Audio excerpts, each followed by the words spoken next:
individual that had just been into the place where I work. And he turns around and leaves, and I go, God, that guy is a goofy son of a bitch. I go, I was in a class with him once, and his face just always looks like he's asleep. I go, I don't know what the hell's wrong with him. And the guy I'm talking to goes, well, that's my younger brother. And that's when I looked at him just with a straight face, and I go, but he seems really nice. I don't remember that one. No, because it was before we were married. Oh, okay. I was going to say, I don't remember that one. Oh, God. I did it just not too long ago in the Napa store. Oh, geez. I'm not going to mention it. No. You're going to have to tell Marissa about That's the Jury Dropouts After Dark episode. Well, it's funny you say it that way. Did you tell Marissa about that? I think I did. I'll refresh your memory I was gonna say, after you we might hit the stop have to button. refresh, because I ain't giggling as much as you guys, so it's obviously over my head.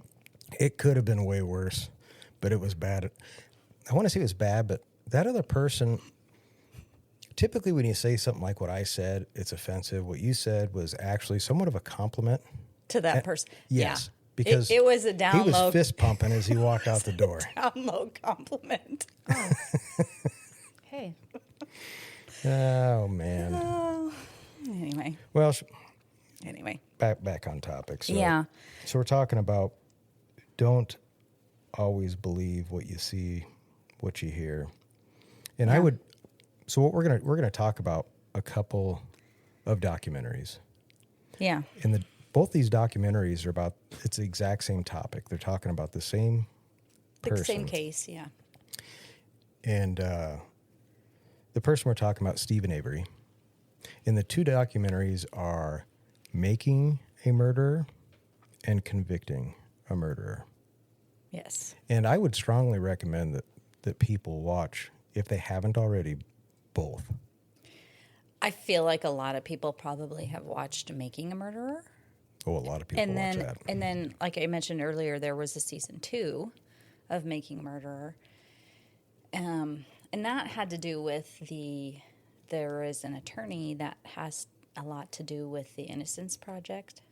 And she tends to represent individuals that were wrongly convicted. And so she takes on their cases to try to do a retrial or to do appeals and such, to basically stand up for what she thinks are innocent people that have been convicted. In this case, Steven Avery? there's no way he's innocent. Oh, no, there's no way he's innocent. Yeah. And the other thing is the Convicting a Murderer documentary that was produced by Candace Owens. I don't know that many people have seen that. Probably not. I don't remember how I watched it the first time. You watched it on the Daily Wire. It was on the Daily Wire, Okay. and the Daily Wire is a paid subscription, and Sure. I don't feel like many people are paying for the Daily Wire. Probably not. I did it one time, and there was I did too. A couple of interesting documentaries on there, that being one of them. But so this time I had to purchase it again, and it was like $29.99 or something like that. But to me, it was worth it because one, I wanted to rewatch it for the podcast to kind of refresh my memory, and I also think it was just worth it to see it again because there was a lot of stuff that I don't know that I remembered, but Right, because I feel like when did that come out? Because Convicting? yeah, the original Making a Murderer came out in 2015. 2015, and Convicting came out in 2023. okay. Yeah, so So how do we want to recent. roll this? Do we want to talk about Making a Murderer first? Because I will tell you, when I'm guilty of this. This is why I think people I'm need with to be. ya. I'm people right need with to be ya. I think careful. you're going to have to just kind of go back. We'll do and some forth. back and forth. I'm right with you because, I fully thought he was innocent. I So- fully thought this was a raw deal. It Yeah. was So what the bad. case is about is an individual named Steven Avery.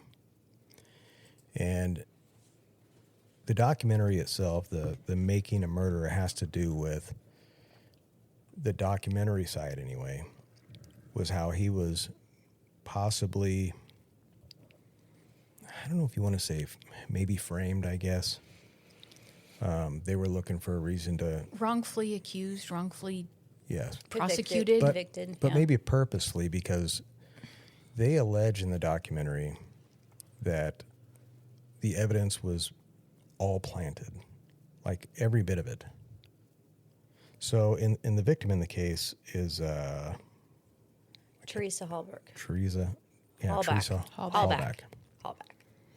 So what it comes down to is apparently she had come up missing. She worked for Auto Trader magazine. She took photographs. She went out to take photographs, never returned. There was a search for... That was on October 31st. What year did she come up missing? Was it 05 or 06? Something like that? But anyways... I think it was 05. I think it was 05. 2005, yeah. And Steven, at the time, he worked for a salvage yard, which belonged to his family. And the salvage yard's huge. Yeah. And her vehicle was ultimately discovered in the salvage yard, kind of tucked away in the back. So, as that documentary goes, and even to back up a little bit, so... Yeah, let's go to the very beginning. Yeah, let's go to the very beginning. So, in the very beginning in 1985, Steven gets convicted of a rape of a woman. Can't think of her name. Judy? Something? Penny. Bernstein. Penny. Wow, that was way off. Okay, Penny. And he's sent away to prison for a sentence of... 32 years. Yeah, He was sentence sentenced to of 32 years. Now, the part in the... Well, maybe I'm jumping ahead too. We're going to be all just back and forth in this because I feel like there's no way to really go about this story. But he gets put away for 32 years. He gets released after 18 years. Mm-hmm. In 2002. Due to some DNA evidence that was that they ran, and it came to find out that a pubic hair that was found on the victim, did not belong to him, and it matched somebody else. So he was released. He gets home. There's this big party, and then this uproar that he's an innocent man and was convicted and was in prison for this long, yada yada yada, and all of a sudden he's kind of this hometown hero, so to speak. And I feel like that's the backstory of and the lawsuit that and he files has a against... lawsuit for the wrongful conviction, and he's supported by local politicians. I think even the governor, the legislature in the state that he was convicted, I think even introduced an Avery bill, and I don't know if it had something to do with police investigations or how investigations are conducted or something to that effect, because there's kind of some back and forth between people thinking that law enforcement maybe purposefully ignored the fact that there may be other suspects. And then there's some people that think that they just did a poor job. Right. In the another backstory to this that we don't know about coming from the documentary is that he's already been sentenced to 6 years for an incident that he had with his cousin. Yes.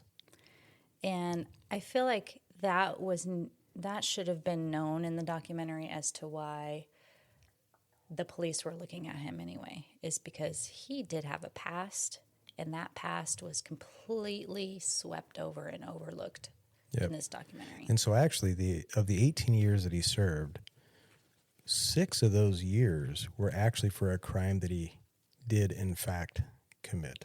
Yes. So, And oblivious to all of us watching. Yeah, it was didn't know that. completely omitted. So you're watching this documentary. He gets out of prison. There's this huge homecoming. He begins to file a lawsuit against the local law enforcement, which is, how do you even pronounce it? Manawak or something? to that effect. Manitowoc? Manitowoc, I thought it or was it's in Manitowoc. Wisconsin, isn't it? Manitowoc. I think they say Manawak. Oh, Manawak? I think so. I don't know. Anyway, It's Wisconsin. It's Wisconsin. Yeah. how about we just skip that? Yeah. Eh? So he files this lawsuit, and this lawsuit I think is still going on. I don't even know if it's been awarded quite yet, but that's when the photographer, why is my Teresa. That's when she comes up missing. Yeah. So of course, like we mentioned before, there's this manhunt. Everybody's trying to figure out where she's at. Do you have something to add, Marit? We'll be right back. Not only are many trying to remove us from our constitutionally limited Judeo-Christian ethos republic, more seem to be forgetting our Judeo-Christian Constitutionalist foundations. Not here at Constitutionalist, we talk about all these things. The past, the present, the future. Biblical community, Judeo-Christian ethos, the whole Bible, biblical community, not worldly communism. And there is a big difference. Join us, Constitutionalists. Well, it says that it was the Avery bill, which was passed and signed in October of 2005, and then it was renamed the Criminal Justice Reform Bill a month later after Avery was charged with Halbach's case. Okay. So it was all within the same month. So they have this manhunt they're looking for, and they've talked to Avery because they know that she was last possibly seen on their property because she was called there to do some photography of a vehicle for the Auto Trader magazine that she worked for. Mm-hmm. So they're all kind of searching in that area, in that county, and her vehicle is located tucked away in the back of the salvage yard. Yeah. So that's when the investigation seems to really start to focus on Avery. Mm-hmm. Well, on Steven Avery in particular. So, of course, he's denying it because they found the vehicle. I believe they found some blood spots in the vehicle, so they're swabbing that. They do a search of the house, several searches of the house. And after, I don't know how many searches, they find a key to the vehicle within his home. Wasn't that on like the 7th search? It could have been on the 7th search. Well, go ahead. No, you go ahead. It's that ADD brain. If I don't say what's on my mind right now, I'll forget about it. No, spit it out. So we talk about it being the 7th search, which in hindsight, it tells people, oh, well, it has to be planted because they were in there 7 times in search for it and they didn't find it. And then all of a sudden there was the key just laying there in the middle of the floor, whatever. What the documentary didn't tell you is that those 7 searches, they were all specific, very specific searches to go into his home and grab something and get out. So they were sent there, okay, look for this and get out. Okay, go get this and get out. So it wasn't like it was a whole search of his entire place every single time. And that's how they spun it in the documentary. And it wasn't really what actually happened. And for anybody listening, that is not unusual because when I was in law enforcement, there were multiple occasions where we would go do an initial search. And I'll give you an example. We had a vehicle. We were searching for drugs in U.S. currency. So when we wrote the warrant was to seize specific items, being the U.S. currency and the drugs. While conducting the search, we noticed other things that we thought would be valuable as evidence. Those things were like cell phones. There was atlases. There was paperwork that had to do with cell phone bills. There was receipts, things of that nature that weren't included in the original warrant. Excuse me. So we had to write a second warrant and then go back and retrieve those items, because on a search warrant, they are very, very specific. They're not broad. A search warrant doesn't say, go in and take anything that you deem to be of evidentiary value. You have to list out exactly where you want to search and exactly what you're looking for. Mm-hmm. So, yeah, it was very deceiving. Yep. So it's not unusual in this particular case, because this isn't, this was just a vehicle that I was searching. Mm-hmm. This case is a homicide. Yeah. And so as they search and as they investigate, they might be, initially we're looking for maybe these items. So they conduct a search looking for those items.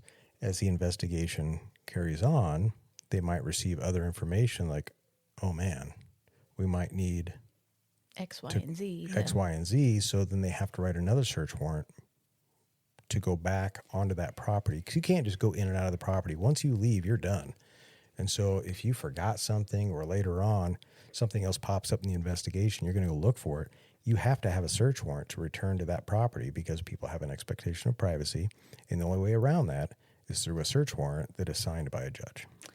Yeah, and I feel like they initially, within some of those searches, they initially found some items that were maybe a little suspicious, such as handcuffs and some other kind of tie rod or something. I can't remember what it was. But, you find those type of items and you have a missing person case, I would think that would be, an indication of maybe we should go back in there and look some more. I saw Marissa smiling because I still have handcuffs hanging up in my closet. That's not what I'm smiling. Oh. They hadn't been used yet. Oh, yes. In one of his interviews, him and his sister went shopping and they bought handcuffs together, but they hadn't been used yet. At a sex store. They'd just been tried on for like seconds, but had not been used yet. And showed to his kids. Yes. And, okay, I Totally just need normal. to say this too, just to get this out there. That family was weird. Oh. What? Who? Every My time. sister and I, like a man. Do you kiss your sister on the lips every time you see her? There was only with my tongue. There was a lot of incest going on within that family. Now, I don't want to say between siblings, but obviously between Steven Avery and his nieces, and that we'll talk about that later. Yeah, but, because that's something else that wasn't brought up in the original documentary. Absolutely not. No. So Anyway, So they did the 7 searches. They recovered the key. I don't remember on what search they found the bones, her bones, in basically like I don't know if you call it a fire pit or a bonfire pit. that wasn't until thing. after they had brought dogs in. They did a search with dogs, and the dogs indicated the area of where to search. And what else did they find? They found In the burn pit? Yeah, they found more than bones in the burn pit, didn't they? Or was it just bones? Nope. They found her cell phone, which we didn't know about, her camera, which we didn't know about, her credentials, which we didn't know about, and her clothing, which we didn't know about. In the first documentary, we didn't know about them. Correct. And then in the first documentary, they did point out that they searched the garage as well. Yes. And in the garage, they found a bullet and casings. A casing. So, in that first documentary, of course, they interview some family, and the family goes on, talks about how Steven always takes responsibility once he's caught, and he owns it. Remind me to bring something up about this because I'll forget. But keep going. Her remains were found November 8th. Okay. And when was she missing? How long before? Well, the last time that October anybody saw her 31st. was the 31st. Okay. Her family reported her missing on the 3rd of Halloween. November. Yeah. Remember, because he's first saying he denied having a bonfire, and then all of a sudden he did have a bonfire on Halloween because Brendan was bringing some of his friends over, yada, yada, yada. And that's another thing, is all of his inconsistencies of, at first, yes, he talked to Teresa, and secondly, no, he didn't talk to Teresa. And then all of a sudden he was, well, she was here, but I just watched her out the window take pictures, and then, anyway. All things not included in the first documentary. Yes. So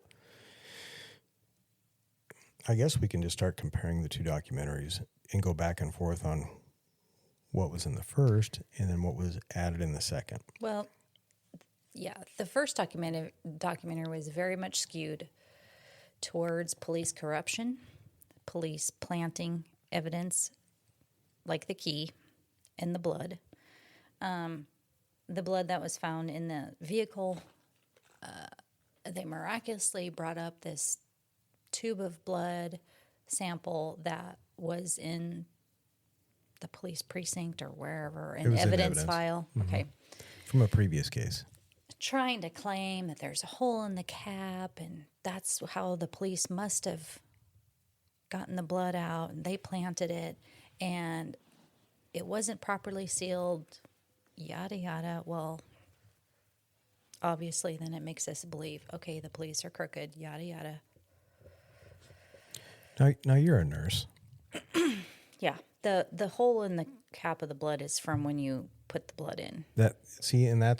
I will say, you have to puncture it to get the blood in it. Yeah, when I watched the first documentary, that's the only thing that I questioned the first time I watched it. When is this documentary's the first one, the Making a Murderer.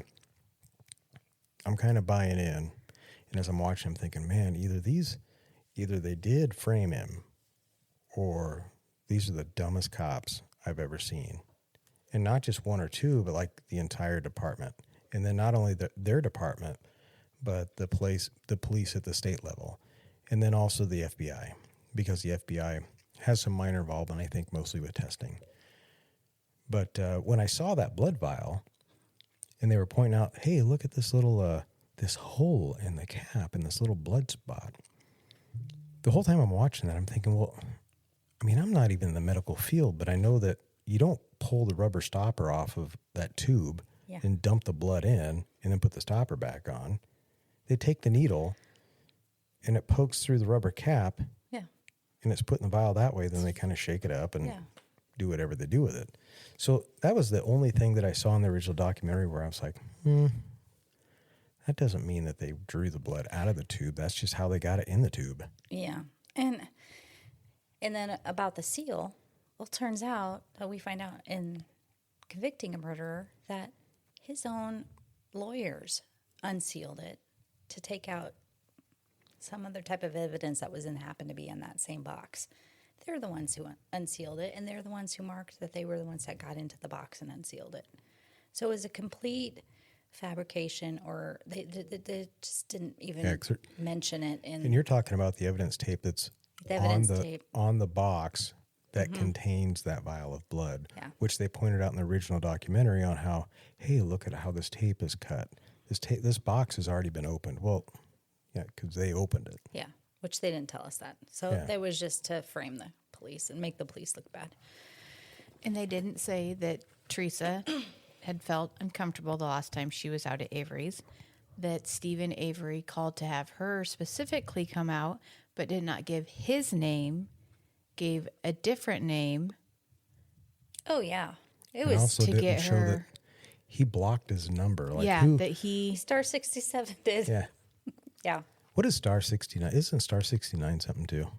Or was it just Star 67? That would be the callback. That's the callback. Okay. Star 69 is you find out the number that called you. Yes. Call them back. Star 67 is to block your number. At least it was back in the day. Yeah. I don't think it. Before caller ID. Yeah. Yeah. So, for you young kids. Yeah. So when we were in high school. Yeah. Yeah, when you're going to prank call. Back when caller ID was on a separate box from your phone. But, so what else did they not mention? So they also don't really go into Steven Avery's past. Now, I will point out that at least for courtroom purposes or whatever, you can't really use a person's past to convict them of a crime. However, in this case, it's important to the viewer because in the first documentary, they talk about how, yes, he'd had a troubled past, but none of those crimes were really violent. He wasn't like a mean guy, other than the one time he ran his aunt off the road. But, maybe that was a misunderstanding, but they didn't bring anything up other than his wrongful conviction and one burglary. Which they was didn't, totally false, too. Yeah, they didn't bring up that he actually burglarized the same place like 3 or 4 times. And all of the stuff he stole. So maybe we should talk about who Steven Avery actually was. Absolutely. And I would like to talk about his letters that he wrote from prison. Oh, while absolutely. he was wrongfully convicted. If you want, we can even start there because some of those letters Are you going were... to start a love affair, Jamie? With Steven Avery. Oh, I yeah. mean, listen. He thinks Ted that he Bundy- is quite the... Ted Bundy, maybe. But Steven Avery, no. Oh, he's a sexy cat. He thinks he's a sexy cat. What? I just... So which letters are you going to bring up? I know which ones I want to bring up. Is this in the Convicting? Yes. Yes. Okay. Because I they haven't don't, gotten that they far don't yet. bring him up. They weren't Okay, mentioned yeah. in I haven't gotten that making far their yet. Oh, we're we're going to gonna- spoil it. Talk about That's him. all right. Okay, you go first. So the letters that I thought were interesting is he liked porn. So, and maybe, a lot of guys in prison probably do. And there's a lot of guys not in prison that do. That's fine, whatever. So what he would do is he would see maybe positions or things in porn magazines or whatever he was looking at, and he would circle them, and he would want her to reenact those positions. Her is and his wife. Yes, Yes. his wife at the time. And then have them photographed and then sent to him in prison. What's interesting is who the photographer was. Interesting. Yeah, Her, gross. her own son. Yeah. What? Yes, that is correct.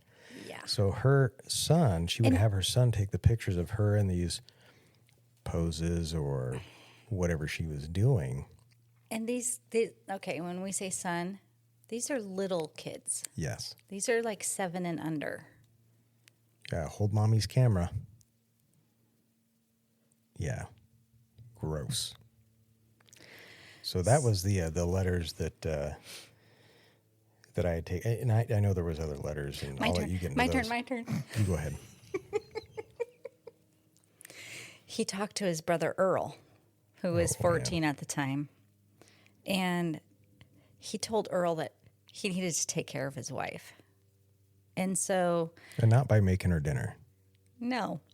So on top of these pornographic pictures that her son would take, well, now he's got his brother, who's 14, taking care of his wife so she wouldn't leave him because she was starting to threaten divorce. And I think And so Earl would then Earl would have relations with Stephen's wife while Stephen was on the phone in prison, and then Stephen would pleasure himself while he was listening to his 14-year-old brother and his wife get down with it. the look. Did we know that in behind the the first camera? documentary? No. Man. Yeah. Okay, so then... I wish they could see Marissa's face. So then she's like, okay, I've had enough. Because she's got 5 kids that are all little. And so she's writing him these letters in prison. And she's like, I can't take it anymore. These kids are driving me nuts. I can't stand it. I'm going to kill myself. And just threatening a lot of things. And Stephen's, doing this to keep her happy, so to speak. He thinks that's what's going to make her happy is if he has Earl take care of things. Well, that doesn't work. She's finally sick of it, and she finally files for divorce. Well, now that she's filed for divorce, now Stephen's letters take a turn. Oh, yeah. So now his letters are, I'm going to kill you. Or I'm going to, I can't remember what other specifics. Burn your house down. That was always one of his other favorite lines. Some of the letters that he wrote about killing his wife were to his own kids. He wrote, I'm going to kill your mother. He wrote his kids an Easter card and said, "Oh, I love you. And by the way, I hate your mommy and I'm going to kill her with a gun. And then I'm going to mutilate her body after I did hear that part in the Convicting a Murderer. Yeah, you didn't hear that in the other one. No. So, But his kids were little and they couldn't read. Right. So he knew Right. that she would be reading it Right. and not the kids. And just to remind people that he's in prison not just for the wrongful conviction. He's in prison because he got in trouble for having a sexual relationship, a sexual assault on his own niece. That's what 6 years was. That's correct, right? It was his niece?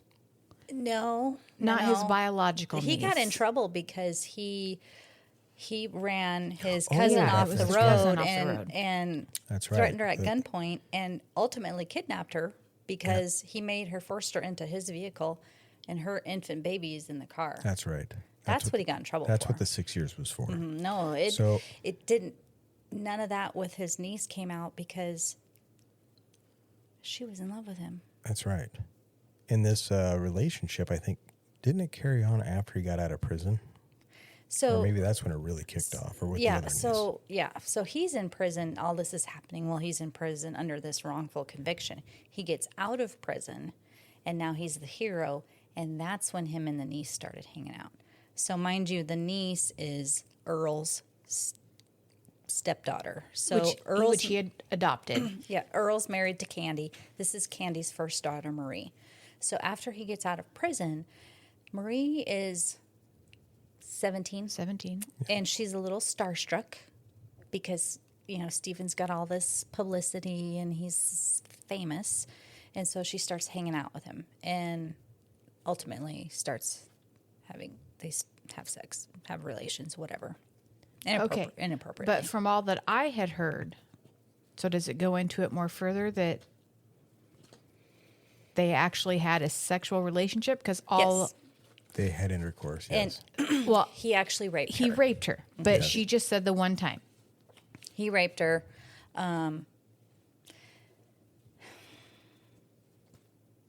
That I don't know. I cannot remember. I know that he was touching her and groping her and doing things and with her that was supposedly consensual on her part, whether it was or not. I'm sure he coerced her into doing it. But then he actually did force himself on her and rape her.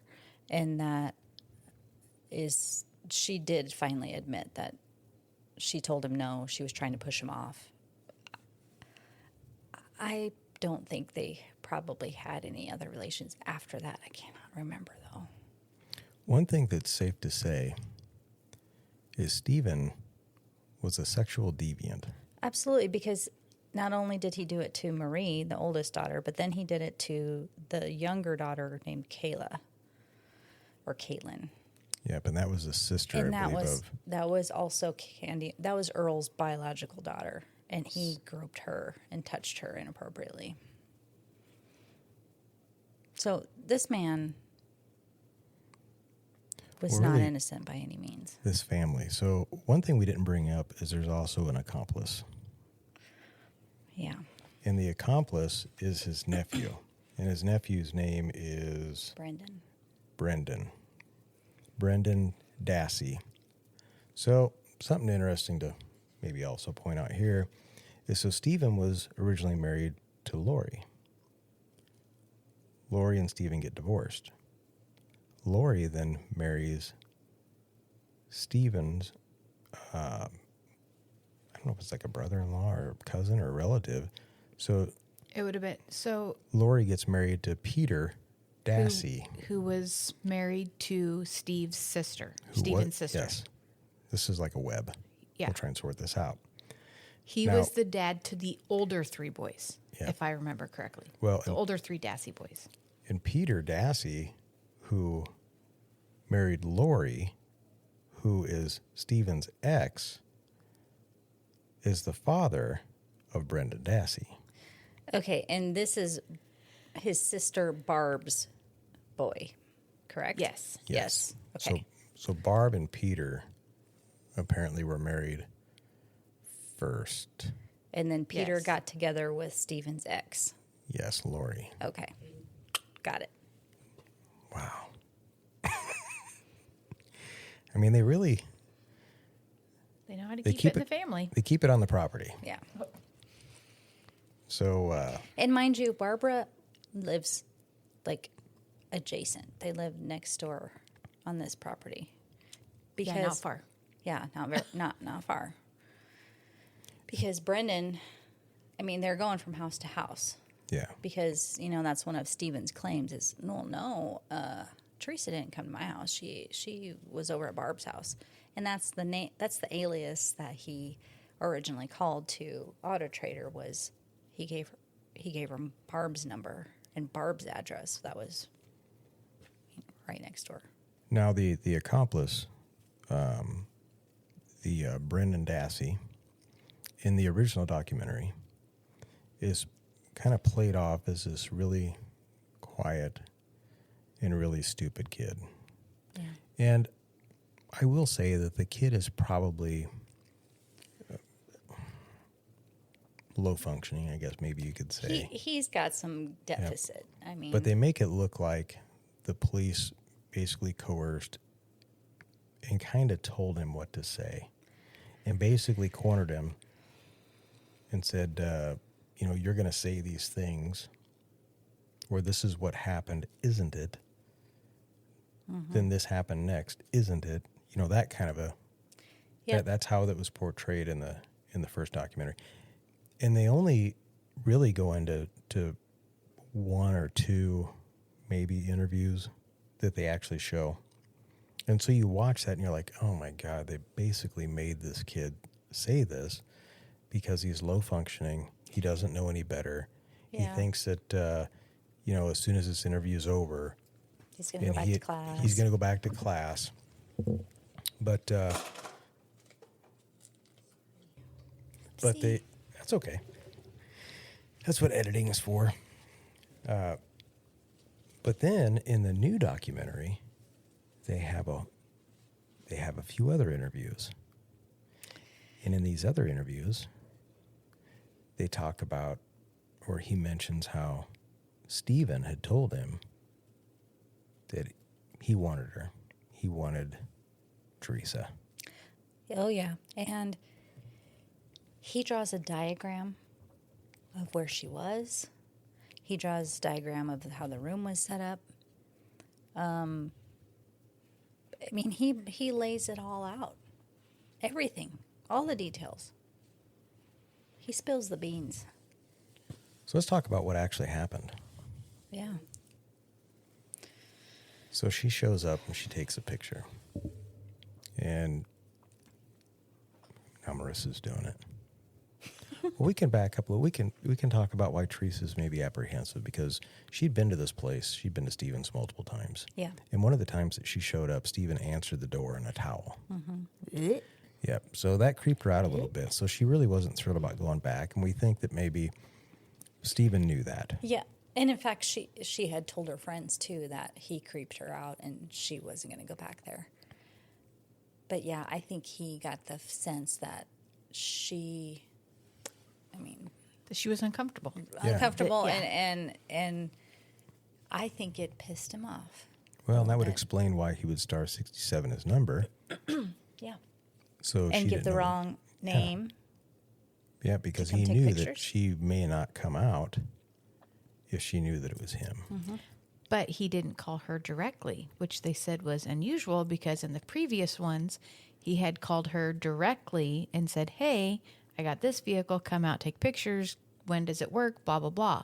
And that time he called the Auto Trader magazine receptionist To set to it up. set up the appointment with the different name and a different address. And because he knew Yeah. she would make an excuse. Oh, I don't have time. That's not going to work for me.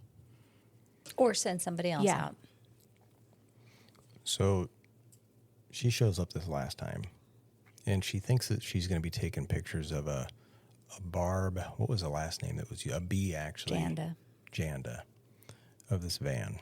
Which is his sister's last name. And this, the van is on the property, but the property is kind of shared. So I guess basically they're next door neighbors, and the residences are pretty close between Barb and with Steven, literally. And it's out in the country. Yeah. So it's. I mean, if you think of a farmhouse, and I know you've seen before in the past where there's maybe two farmhouses like on the same farm. You know, one's the parents and one's the son and wife or whatever. This is kind of like that. There's two trailer houses next to each other on the same property, on the salvage yard.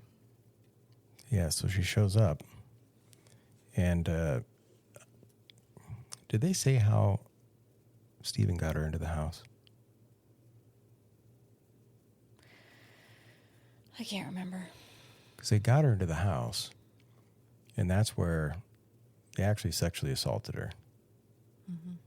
They tied her to the bed, handcuffed her to the bed. And it wasn't just Steven that was sexually assaulting her. He called Brandon over. Brendan. So what happened was Brendan's outside, and he hears screaming going on.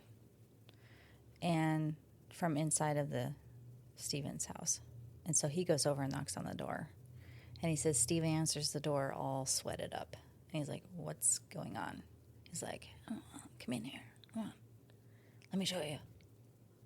And he takes him back to the back room. And there's Teresa in handcuffs and leg cuffs, basically straddled on the bed. And he's like, have at it. Yep, your turn. Mm-hmm.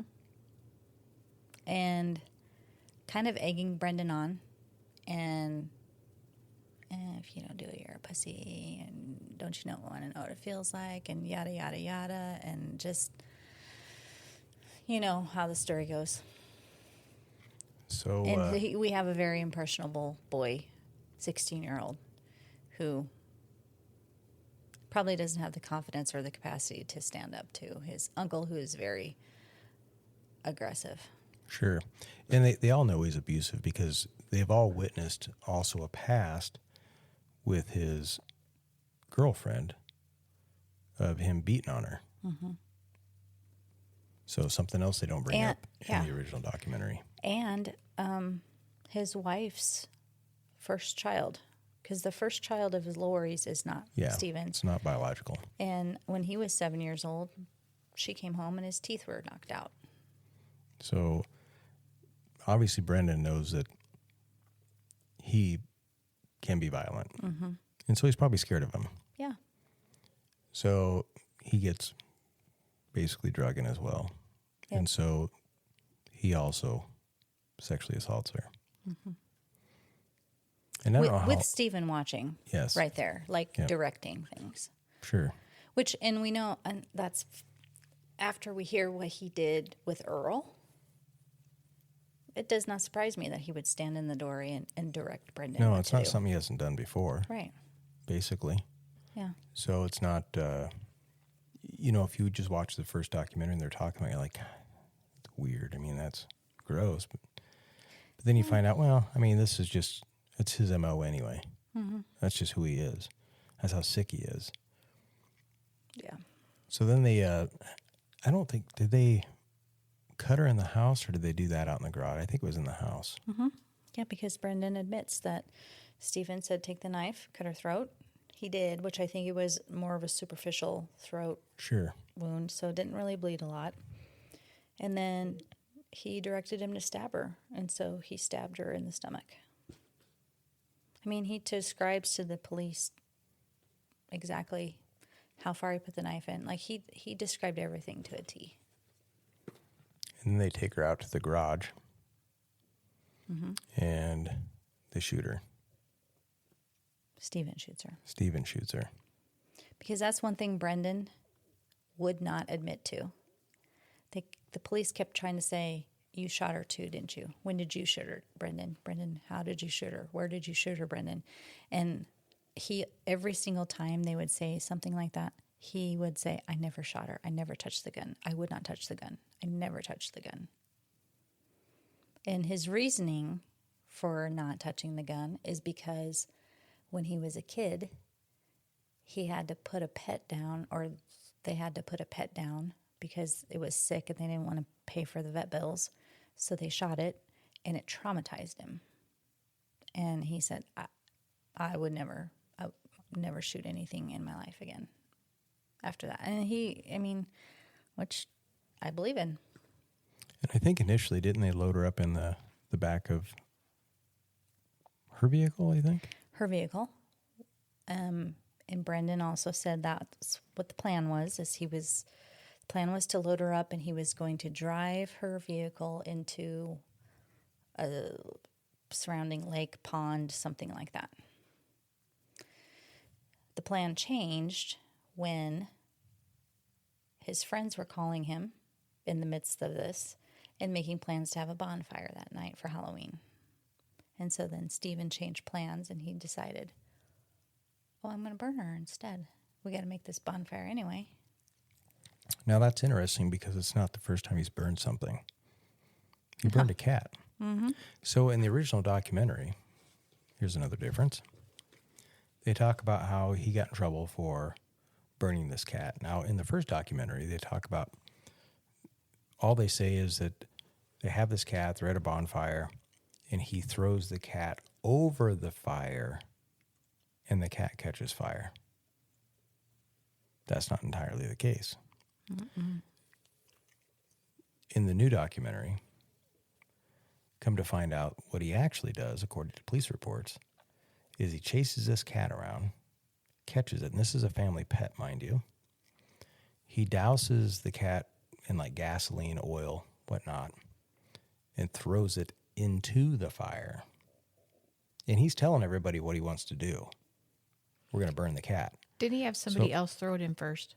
And And then it came running out, and he caught it. He threw it back in. And I think he actually doused it with more gas the second time, too, and threw it back into the fire. So this wasn't a matter of, I'm just tossing this cat around, and I throw it over top of this bonfire, and the flame comes up, catches the hair, burns the cat up. This is a chasing a cat around. I'm going to burn this cat. Let's burn the cat. Let's throw it in the fire. Catch it, douse it in gasoline and flammable liquids, throwing it in the fire. It gets out of the fire. You grab it. You put more of the same liquid or whatever's flammable on the cat and throw it back into the fire. Yeah. So this isn't just horsing around, tossing a cat around. The intent is to burn it and kill it, which is what he also did to Teresa. Mm-hmm. So then he takes the vehicle, and his plan is he wants to crush it. But he can't crush it right now because there has to be a little bit of prep work. And so he stashes the vehicle. And he left a previous car in the crusher. Yes. Because they crush them in stacks. Mm-hmm. So they go and they stash the vehicle, hide it. And they don't just park it in the back. They park it clear in the back of the salvage yard, but then they try to camouflage it by leaning branches against it and pallets and wood and whatnot so that people don't just drive by and see this thing. Mm-hmm. So it is hidden. Takes the license plates off, folds the license plates up, and then stuffs the license plate in another vehicle that's on the salvage yard. Now, how anybody found those license plates, I do not know. That was a miracle from God to find those license plates stuffed in a station wagon with a bunch of crap in it. But in the original documentary, they try and make it sound like law enforcement Yeah. found the vehicle, stashed it in the back, hid it. Go ahead. Well, in the first one, I kept questioning, how were these two people on the property to look for this vehicle? Because they never say that they were given permission in the first documentary. So even when I'm watching the second one, I'm still thinking, but how are those people, because they're not law enforcement, so how are they on the property searching for this vehicle? And then they finally say that his brother had given them permission to come and walk around the property because I'm like, okay, And this was just basically a search party yeah. for Teresa that happened to stumble upon this. Now,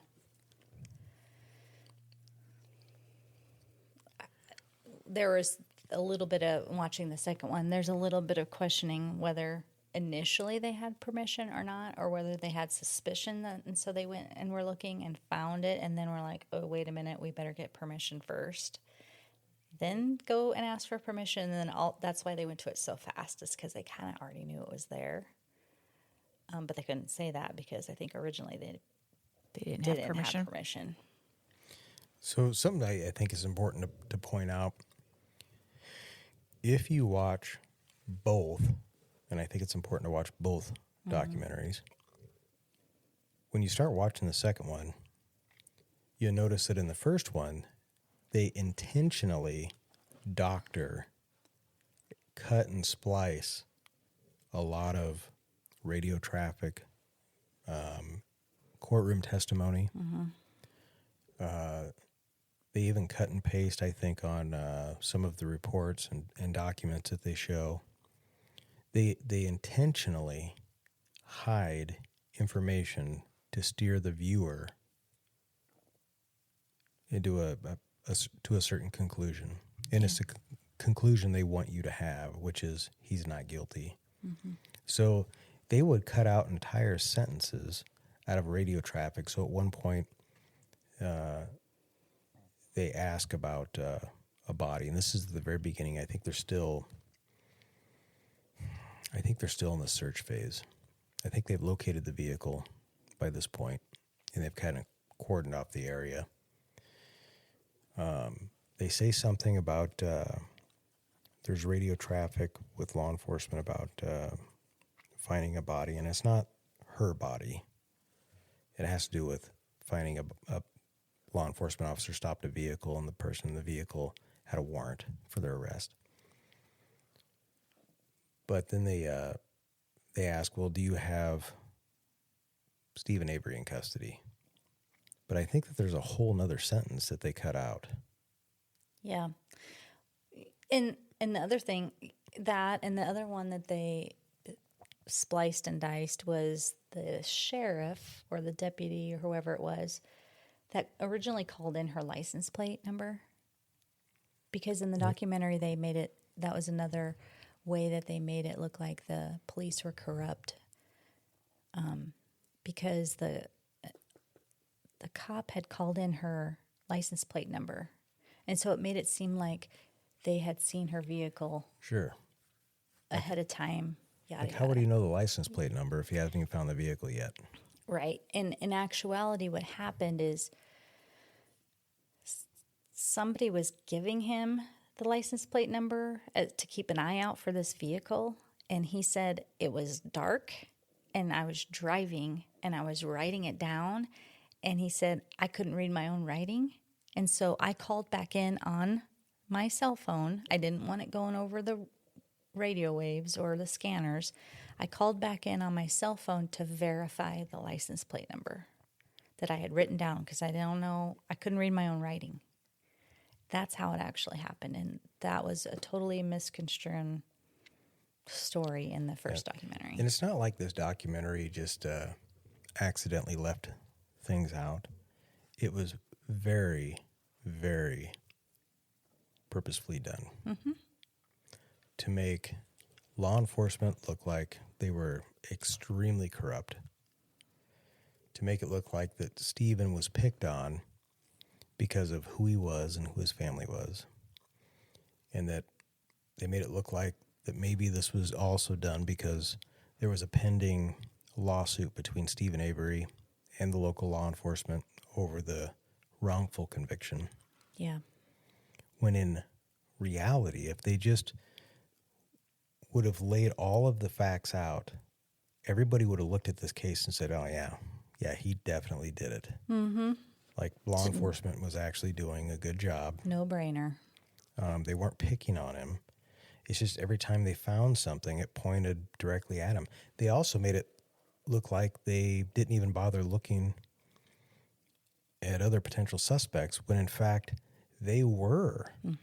And they would intentionally cut the other suspect's name out. Like when they said, hey, we're going to go over and check Steven Avery's house, something to that effect. Yeah, it was interview. He wants us to go back there and do a Yes. second interview with Avery and the other guy. Yep. But they completely cut out the and just left Avery. So it was awful. And I watched that first documentary the first time, and I thought the same thing everybody else did. I thought, man, this guy didn't do it. Man, what the hell is wrong with these cops? And then you watch the Convicting a Murderer, and you're like, holy shit. How could anybody intentionally make this documentary and put it out on Netflix? And it stirred a fucking pot. I mean, people were at the courthouse. They were raising hell. I mean, to the point it was crazy. To the point where that cop that I was talking about that called in license plate, he actually sued either the producers of this documentary or Netflix or somebody for defamation because he was getting so many threats and death calls and whatnot from outsiders. Even people from other countries were calling in and harassing him, this poor police officer, because they portrayed him in such a light. It's terrible. It was bad. There was entire groups like Facebook groups and Reddit groups or whatnot that were dedicated solely to Steven Avery's side. And there was, what do they call them? The truthers and the guilters? Yes. Yeah. And I mean, that original documentary really caused some problems for people, for law enforcement, for the prosecutors, and for everybody. Even for the family. Well, and even for, you have a Teresa's jury family of 12 people who you would think, and I know there's been wrongful convictions before, but you got to wonder after you watch the first documentary, especially the way they put that first documentary together, if that's actually how the case went down in court, you would think, you couldn't find one juror to go, wait a minute. When you have millions of people watching it going, oh, clearly this is corrupt police work. Yeah. Clearly it's corrupt. And I feel bad because I should have known better, because you watch that and you're like, well, if everybody that watches this says he's clearly not guilty, but you couldn't convince one juror, so you would have to sit back and think, wait a minute, there's got to be something. What am I missing? And there were people, obviously smarter than me, who did say, something just doesn't seem right. Well, and I think people that were more involved in the case and knew more information, like there were certain reporters, journalists that they knew more information and they got some of the files. They clearly could see that he's guilty. But, we didn't know any of that. It wasn't portrayed to us that way, which leads me to say something that I have to say. Because I can't keep my mouth shut. Well, before you do, I want to say this documentary is one of the reasons when we discuss other documentaries that I don't just watch the documentary and call it good and I'm going to talk about it. Right. I still try and find police reports, police records, anything else I can dig up that I know is maybe official documentation, so I can compare that to what I've seen in the documentary to confirm whether it's true or to get additional details that I can share with our audience, because I don't want to just regurgitate what I seen on TV or what I seen in another podcast. I would like to have information that maybe was left out. Maybe the documentary didn't have time to put it in, or they didn't feel it was important, but I think it's important, especially with my background in law enforcement and then, of course, your background in healthcare. Yeah, and I feel the same way, even just to have an open mind and to maybe just look at it a different way or take a different perspective. Maybe you watch it and you're like, oh, I definitely feel this way. But for us to just take a step back and say, okay, now let's look at it at the opposite point of view, and how it would be looked at a different way, and what evidence can we come or look at or research or whatever information we can find out that might not corroborate what's being portrayed. And you were going to say something else, but I cut you off. Go ahead. Well, it has to do with what's going on currently. What's going on currently? Well, we've had the assassination of Charlie Kirk. Yes. And I feel like it was mainly in part to exactly what we're talking about, how we are fed, or people are fed information, and they don't get the full picture or the full information, and then maybe are given snippets of what is the truth, and they run with it and they believe all these half-truths or half-statements or whatever it might be. I guess what I'm vaguely trying to say is, they portrayed Charlie into saying all these hateful things, and he was a hate monger, and he did hate speech, and he said all these terrible things, and he hated black women. He said black women were stupid and can't use their brain, and all these other things, when in actuality, that was not the case at all. And I feel like that's a problem with social media and society today, they're so quick to believe, they're so quick to have confirmation bias and what their own particular thoughts are, their own beliefs, that right away they want to find something that correlates with that, whether it be the truth or not. And I just think it's a big lesson to learn. Now, we know this, whether the people who need to learn the lesson will learn it or not is the question. The only facts that I know on this Charlie Kirk thing, because the only thing I know is the fact that he was shot. Clearly, you can see that on TV or on the internet. I am still having trouble with some of the information that's released, because some of it still doesn't make sense to me. Now, it could be true, but are you talking about what information are you talking about that you don't think? I'm talking about the person that shot him. Okay. I'm talking about the firearm that was used. Okay. There's just a bunch of details that, even when I watch the videos that they show on the news of this guy running across the roof and jumping down, he used a Mauser 98, 30-06, which is a 44-inch rifle from butt to muzzle. So it's not small. It's also, when I initially saw the shooting and they said, hey, this person was maybe shot from a rooftop. Actually, when I watched the shooting, I thought that the bullet come from the complete opposite direction that they're saying. And I could be wrong on that. However, I thought, man, whoever shot him, if they were on a rooftop, had to use a rifle like what's called a takedown. Basically, it's just a rifle that quickly comes apart. Even quicker than an AR-15, which you just pop out a pin, you can break the gun down, fold it in half, pop out 2 pins, you can split the whole thing completely in half. But this was a Mauser 98. It's not a takedown rifle at all. In order to take it apart, you need a screwdriver. You got to take out, a screw and then pull the action and barrel off of the wood stock. And supposedly he did that because I see him jump off the roof, but I don't see anything long enough that he's carrying that would be a rifle. And maybe it's because the video is really crappy. So that was the one thing. The other thing is it was a 30-06.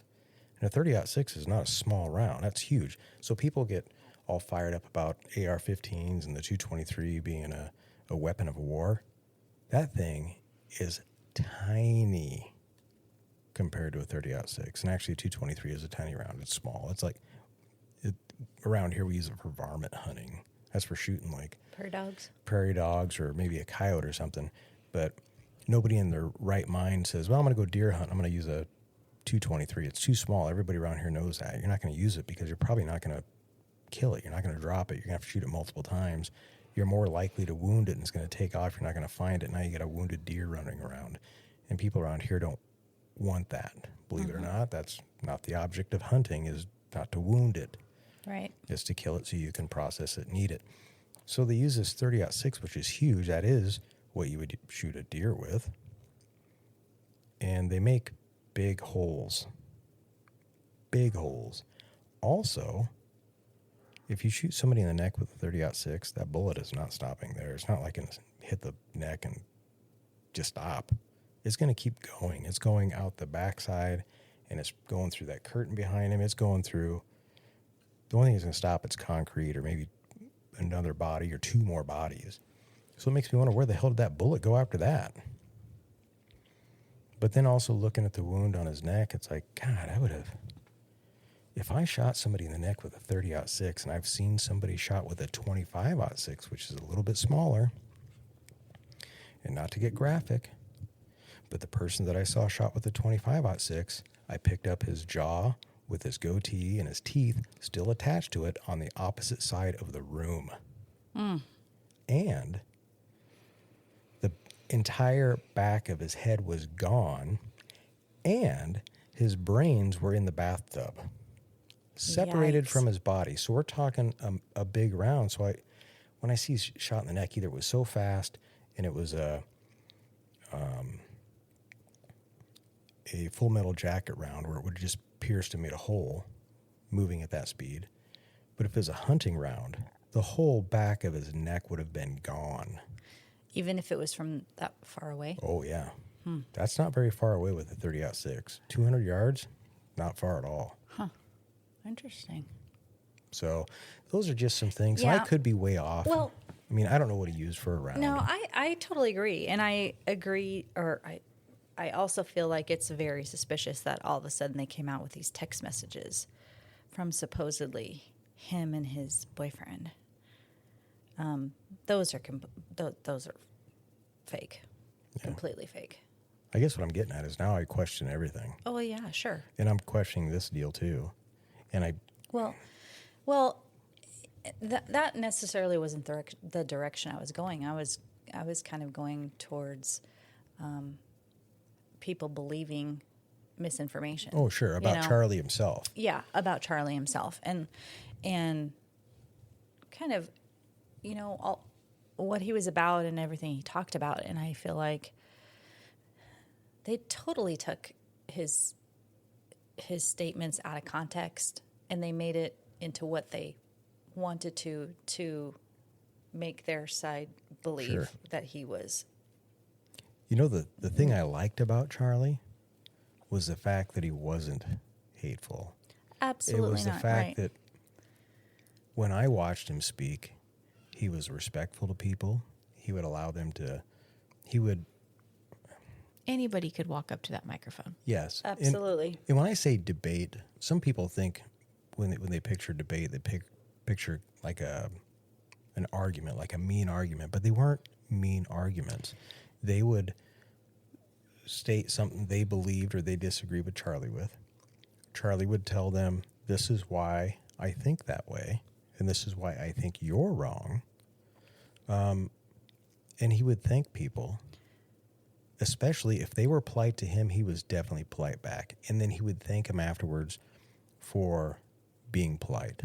Right. And I feel like it was part of his education aspect as to that's why he went to college campuses. He was trying to educate the young people, young voters who were just now registering to vote, and to try to get an educated aspect of what is going on with all of these topics. And like you said, I don't feel like he was rude. He did make certain people look like idiots, but that was kind of the way they came across. If you come across kind of abrupt and aggressive, he's going to bounce it right back off of you. And I feel like those little parts where he was that way, that's what was taken out of context. And then that got spun And like I said again, confirmation bias to the people who want to believe that he was a hateful person, who wanted to believe that he was saying these things, or to get some kind of confirmation that, yes, he was this person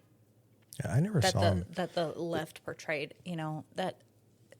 The only time I saw him get kind of, I don't even know what word to use, but would make a comment to somebody that maybe you could see as a disparaging comment or kind of a smart-ass comment is when they made them comments towards him, and not just once, but they kept doing it. And then to his character. And then eventually he would throw a little bit of that back. But I never, ever, in all of the video that I've seen of him, and I've watched a lot, seen him start off that way. Always super respectful, and that's why I liked him, because there are people that their politics might line up with my politics, but I don't like them because I don't like how they treat people. Sure. When they talk to others, because I'm not that way. I have family members that are completely opposite of what I am. But I like sitting down and shooting the shit with them, have a beer, play golf. We can give each other some crap back and forth, maybe with politics or whatever our religious beliefs, whatever the case may be. But I'm definitely not the type to just go out and hear that you don't think like I do and give you shit. And I don't like it when people who share my beliefs do that to other people. Right. So that's why I like Charlie, because he wasn't that way. And so, yeah, like you said, you see people in the media or elsewhere talking about what a hateful person he was, and it's like, that is completely inaccurate. Yeah, like Harper Murray. I don't know. I'm sorry. Oh, did she say something? Oh, yeah. Dang it, Harper. Yep. So Becca Alec makes a post on her Instagram and in memory of Charlie Kirk and basically, praying for his family. And Harper came back with some vile comments. And then Becca started getting a lot of hate comments from these people that didn't believe in Charlie in her comment section in Instagram, and Harper tended to like every single comment that was saying bad things about Becca. That's another thing that irritates me is you don't have to share his ideals or his views or his opinions. Just the fact that he's a human being. Yeah. He's not a criminal. He's not like this total piece of garbage. And even if he was kind of a shithead, to shoot and kill somebody over just what they say. I don't even care if he was a hateful person. Let's say he was like a, God, I can't even off the top of my head think of a person that's completely nasty and vile. But even if it was a person like that, which he's not, if that person was shot and killed the way Charlie was, I'd be just as pissed about that too, because it's not how you handle that. It showed her true character. I just feel like it worries me about the youth. And that's the point I was going to make is, she's in this position now where she's signed by Adidas. She's got this platform now. She's representing college athletes. And she decides to do this to her own teammate. It's very disappointing. I've lost all respect for her. Yes, she may be a good volleyball player, but I'm not going to support her anymore. I'm just not. After a lot of the things that she's chosen to do in her life, and I'm not going to talk about it. I know she's made mistakes. She said she's sorry. I'm learning. I made mistakes, but I'm not a mistake. It kind of reminds me of the subject we were talking about today. Now, I'm not going to say she's that bad, but she's kind of got that mentality where if I just apologize and say, I'm sorry. If I say the words. If I say I'm sorry and I made a mistake, it just gives her an excuse to make more mistakes. And I'm sorry, at some point, she's got to take actual accountability and say, Sure. I fucked up. Well- And I'm really sorry, Becca. And I shouldn't have done that to you. And I'm a shitty teammate for doing that to you. And Well, I think, I'll never do it again. And she needs to keep her mouth shut. yeah, I think there's going to be a lot of people, and there are a lot of people learning that, I think You know- right now she's too big for her britches right now, and she Sure. won't. She's not going to learn because I think she's a pick-me girl, and she wants to satisfy the people who think like she does. Yeah, she's being a little bit thug-like. I feel like that's Yeah. just my opinion. I'm allowed to my opinion about it. Well, there's a lot of but- people that are losing their jobs over Yeah, saying and stupid I things. this one is going to get swept under the carpet, and I feel really bad for Rebecca Alec because she didn't deserve that. And the backstory is I got kids at UNL campus who heard kind of some of the backstory on it. It happened, Yeah. and Oh man, people. she apparently the volleyball players share locker rooms with some of the basketball players, and Sure. get the One 411. thing- You get, obviously it's the tin can, the rumor mill, but it's spread around campus now. That's how I heard it. Unfortunately, one of the things that isn't taught to some of the youth anymore is compassion. I mean, and a little bit of respect, some humility. Well, I find it very ironic then that 2 days later, Rebecca's interview with Matt Rule comes out and really shows Rebecca's character. And I thought that was really good because she's deep in her faith, and she's a Christian, and in the end, I think we'll see who's more successful. I don't know. I hate to wish that upon Harper, but she claims she's learning and growing, but I haven't quite seen it yet. Nope. Well, I think there's a lot of people that are learning. I know there's a lot of people that are losing some jobs, and I'm not going to say that I've never said anything stupid, but I can honestly say I've never seen anybody get killed and hoot and hollered. And yes, well, maybe Osama bin Laden, but that's different. Yeah, And actually, I wasn't even cheering the fact that he was killed. I was more just happy for the United States because it just felt like justice for what happened here at that time. But anyways, I agree. so Yeah. Anyway, just a good reminder for people to always have an open mind when it comes to information out there, and don't always believe everything you're being fed. Because the documentary, case in point, we were fed all of that information, sure. which was false. Yeah, you got to do research.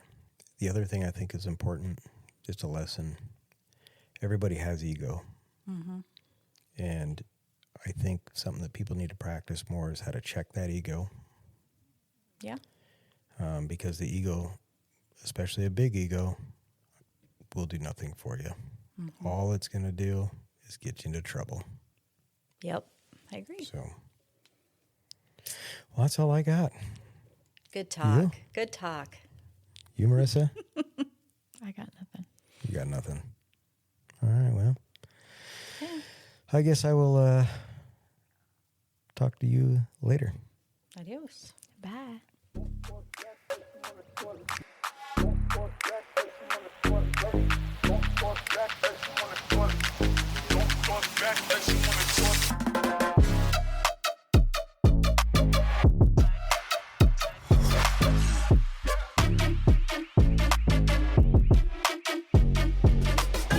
Talk back, let you wanna